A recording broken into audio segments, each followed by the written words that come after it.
Walk through Florence today, and you are walking through their fingerprints. The dome that crowns the cathedral, the statues in the squares, the paintings in the Uffizi, the very idea of the Renaissance, the rebirth of European art, science, and thought. Behind almost all of it stands one family. They were not kings, they were not born noble. They started as merchants and money changers from a quiet corner of Tuscany. And over 300 years, they became the most powerful family in Europe. They produced 4 popes, 2 queens of France. They bankrolled Michelangelo, Leonardo da Vinci, and Botticelli. They turned a single bank into a dynasty that bought political power, religious authority, and cultural immortality. Their name was Medici. This is the story of how a family of bankers came to own art, power, and even a piece of God himself. And how, in the end, the empire of money that built them slowly crumbled until the last of the line died alone with no heir. This is the House of Medici, built and buried. To understand the Medici, you have to understand where they came from. And the answer is almost nowhere. The family originated in the Mugello, a rural region north of Florence, in the 12th and 13th centuries. They were not aristocrats. They were ordinary people who drifted into the growing city of Florence looking for opportunity. And Florence, in those years, was the perfect place to find it. Because Florence had something most of medieval Europe did not: money. Real, flowing, commercial money. The city was a center of the wool and textile trade, and increasingly of banking. But banking in the Middle Ages came with a terrible problem. The Catholic Church condemned usury, the practice of lending money at interest. To a devout Christian, profiting from a loan could mean risking your immortal soul. So how do you build a banking empire in a world where banking might send you to hell? The Medici would find an answer to that question, and it would make them rich beyond imagination. The man who truly founded the dynasty's fortune was Giovanni di Bicci de' Medici, born in 1360. Giovanni built the Medici Bank into a serious institution. He was careful, conservative, and shrewd, but it was his masterstroke, securing the business of the church itself, that changed everything. The Medici Bank became the principal bank of the papacy. Think about what that means. The Catholic Church collected money from all across Europe, tithes, taxes, fees. Someone had to hold that money, move it, and manage it. The Medici became that someone. It was the single most lucrative banking relationship in the Western world. And it solved their spiritual problem too. If you are the Pope's own banker, who exactly is going to condemn you for banking? The Medici Bank also pioneered sophisticated techniques. Branches across Europe, in Rome, Venice, Geneva, Bruges, London. A system that let merchants move money across borders without physically hauling gold through bandit-infested roads. They helped invent modern finance. By the early 1400s, the Medici Bank was one of the largest and most profitable banks Europe had ever seen. But Giovanni's son would take the family somewhere his careful father never fully dared to go. From money into power. His name was Cosimo de' Medici. History would call him Cosimo the Elder, and he is the man who turned a rich family into a ruling one. Cosimo understood something profound. In Florence, raw wealth was not enough, and displaying it too openly was dangerous. Florence was officially a republic. It prized liberty and feared tyrants. A man who looked like he wanted to be king could be exiled, or worse. In fact, Cosimo was briefly exiled by rival families in 1433, but he returned in 1434. And from that point, he ruled Florence for 30 years without ever holding a crown. How? This is the genius of the Medici method. Cosimo controlled Florence through money and influence, not force. He lent to the right people. He funded the right causes. He placed allies in key positions. He paid the city's taxes and debts. He made himself indispensable. The Pope at the time, Pius II, said of him that he was king in everything but name, and Cosimo discovered another tool, perhaps the most powerful one of all: art. Cosimo poured money into architecture, sculpture, and painting. He funded the architect Brunelleschi. He supported the sculptor Donatello. He built libraries and collected ancient manuscripts, helping recover the lost knowledge of Greece and Rome. This was not only about beauty, it was about legitimacy. A family of bankers could buy something money alone couldn't grant. the image of greatness, taste, and civic glory. Every magnificent building, every breathtaking statue, whispered the same message to the people of Florence. The Medici are the heart of this city. Cosimo had found the formula. Money buys influence, influence buys power, and art buys something even more lasting, love and legend. The formula reached its dazzling peak with Cosimo's grandson. His name was Lorenzo the Medici, and history remembers him as Lorenzo the Magnificent.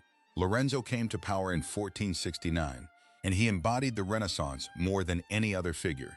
He was a poet, a scholar, a diplomat, and the greatest art patron the world had perhaps ever seen. His court in Florence was a magnet for genius. It was Lorenzo who supported a young Michelangelo, taking the teenager into his own household. The circle of talent around the Medici included Botticelli, whose masterpieces were tied to the family, and the city that nurtured Leonardo da Vinci. Under Medici patronage, Florence became the beating heart of the Renaissance, the place where the modern Western imagination was, in many ways, born. Lorenzo was also a brilliant statesman. When rival families and even the Pope conspired to destroy the Medici in the brutal papacy conspiracy of 1478, an attack that killed Lorenzo's own brother during Mass in the cathedral, Lorenzo survived and outmaneuvered his enemies to emerge stronger. He held the fragile peace of the Italian states together through sheer diplomatic skill. But here, at the very height of Medici magnificence, the seeds of decline were already growing. Because Lorenzo was a magnificent ruler and a careless banker. This is the quiet tragedy beneath the glory. The Medici fortune was built on the bank. The bank was the engine.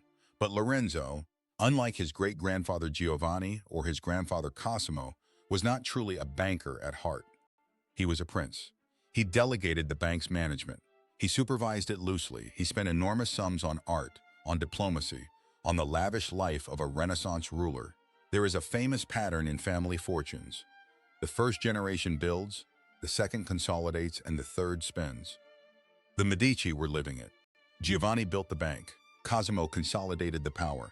And by Lorenzo's time, the family was magnificent at spending and increasingly poor at the careful, unglamorous work of actually running a bank. Branches were badly managed. Loans went bad, including risky loans to kings and princes who simply didn't repay. The careful Medici banking system that had taken a century to build began, slowly, to decay.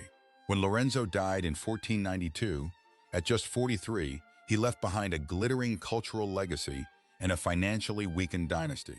And his successor was not magnificent. His son, Piero, is remembered as Piero the Unfortunate.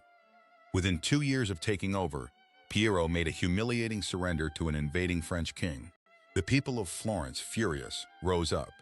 In 1494, the Medici were expelled from the city their family had ruled for 60 years. The bank, the original source of all their power, collapsed around the same time. The engine had finally died. But here is what makes the Medici story so extraordinary. This was not the end. Because by now, the family had something more durable than a bank. They had power woven into the very institutions of Europe, above all, the church. Remember Cosimo's strategy and Lorenzo's ambition. Lorenzo had used his influence to make his teenage son, Giovanni, a cardinal. And in 1513, that son became pope. He took the name Leo X. A family of merchants now sat on the throne of St. Peter. And he would not be the last. The Medici produced 4 popes in total: Leo X, Clement VII, Pius IV, and Leo XI. With the Medici in the Vatican, the family could be restored to Florence again and again, no matter how often they were thrown out. They had quite literally bought their way into God's own hierarchy. The family also married into royalty. 2 Medici women became queens of France. Catherine de' Medici, one of the most powerful figures of the 16th century, and later Marie Medici. Medici blood entered the royal lines of Europe, and in 1532, the transformation was complete. The family that had spent centuries carefully avoiding the appearance of monarchy finally dropped the pretense. They became hereditary dukes of Florence and later Grand Dukes of Tuscany. The merchants had become royalty in name as well as in fact. The bank was gone, but the dynasty it built had outgrown its own foundation. Yet no empire lasts forever. and the same forces that build dynasties eventually unwind them. As Grand Dukes, the later Medici were no longer the hungry, brilliant merchants and patrons of the early generations. They were hereditary rulers, and over the centuries the line grew weaker. The vitality faded. The political importance of Florence itself declined as power in Europe shifted to the great nation-states, France, Spain, England. And then came the simplest, most human ending of all. The family ran out of heirs. The last Medici Grand Duke, Gian Gaston, died in 1737 without a male successor. After almost 3 centuries, the dynasty simply came to an end, not in a dramatic war or a great betrayal, but in the quiet failure of a family line to produce one more generation. There was, however, a final beautiful act. Gian Gaston's sister, Anna Maria Luisa de' Medici, was the last of the direct line, and she made a remarkable decision. She signed an agreement ensuring that all the Medici art, treasures, and collections, the paintings, the sculptures, the staggering cultural wealth the family had gathered over 300 years, would remain in Florence forever, never to be sold or removed. It is because of her that the treasures are still there today. The last act of the Medici was to give their greatest fortune not to an heir, but to the city and to the world. So what does the Medici story actually teach us? On the surface, it's a tale of money, a family bank that became an empire. But look closer, and it's about something more interesting. The different forms that power can take, and which ones actually last. The Medici started with the most fragile kind of power, money. Banks fail, loans go bad, fortunes evaporate, and indeed, the Medici Bank did collapse. But before it collapsed, the family was clever enough to convert that fragile money into more durable forms of power. They bought political influence. They bought positions in the church. They married into royalty.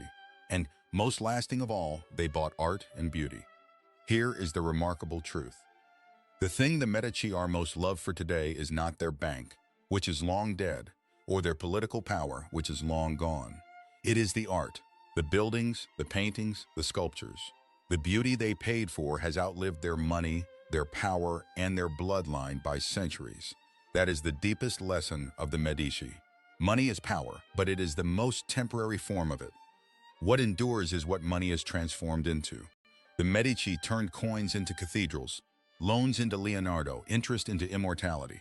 The bankers are dust, the bank is forgotten. But the Renaissance they bought still takes your breath away.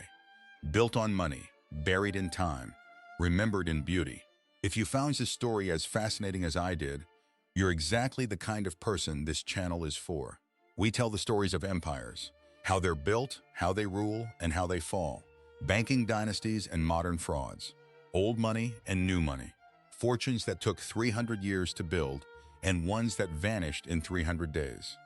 Subscribe and stay with us, because there are more empires to dig up, more fortunes built and buried, and the next one will surprise you. I'll see you in the next one.